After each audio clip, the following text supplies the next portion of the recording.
So we're going to end up tilting you this way. That left hip's going to go across there a little bit more. So that way, just a little. Not a great deal. Why are we going to do that? Because your right hand's lower than your left on the golf club, so therefore your right shoulder needs to be lower than your left, but we want to do it from your spine angle. Oh, okay. So when your spine's straight up and down there, you're going to be making a compensation through your shoulders here to make that happen. Okay. If I can get you tilted that way, I'd be really, really happy. And that's something that you don't need to be 20 years old and have done this for all most of your life so far, and you know, all those types of things. That's just the way we'd like to see you set up. Okay. So if I can get you feeling like the Leaning Tower of Pisa, that'd be awesome. Because it will feel like the Leaning Tower of Pisa. I bet. That would be really, really cool to start with, because then we can rotate a little bit more effectively. Oh, okay. Okay. So as we start to take this little sucker back, we're going to talk about the Elvis move with the knees. Okay, as I said, we get the hunker bird and love a lot, right? There's a lot of knee action there. And as I said before, first and foremost is always injury free, preventing injury rather than creating something that could potentially hurt you.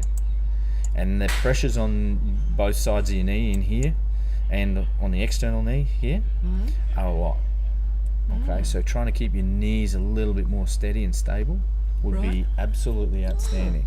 The other part to that is that's dropped your height of your body, and then it's going to be really difficult to get that club in essentially 2/100ths of a second from there back down to here.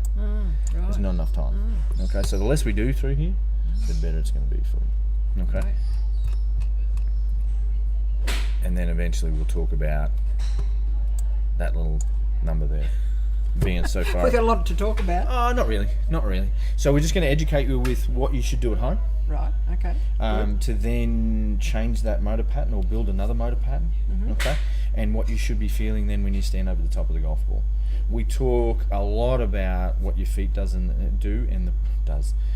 your feet do and the pressure in your feet. For two really good reasons. It's the only thing that connects you to the ground. Right. So if I got you to sit on a swivel chair and take your feet off the ground and put your arms out in front of you and rotated, your hips go the opposite way. Okay. So what we're doing is gripping the ground as much as we can to create that power without you got this. Now the other part to that is then when you move that lower half the way it was with the knees, when your height changes and your body moves around, it changes the contact point with the ground all the time. So sometimes you might hit 2 inches behind it. Next time you might hit halfway up it. Next time you might miss. That is. Yep. You may miss it again. You're too good an athlete to miss it, so you won't do that. This thing will find a way. Your brain will find a way. So we'll just talk about your knees to start off with. Okay. And just that little pitch shot, just a little chip shot, and work it up. Okay. Does that make sense? Yeah. Great. And the good Italian finish looks good. Doesn't really mean that much. Okay. But it looks good. It's nice and balanced. It's taking pressure off your lower lumbar, so pretty happy with that. Okay. The finish means nothing to me personally. It's just more about injury prevention. Slowing the golf club down. Which so good is job. Good. Our stages of our lives too. Yeah, no question. No question. For sure.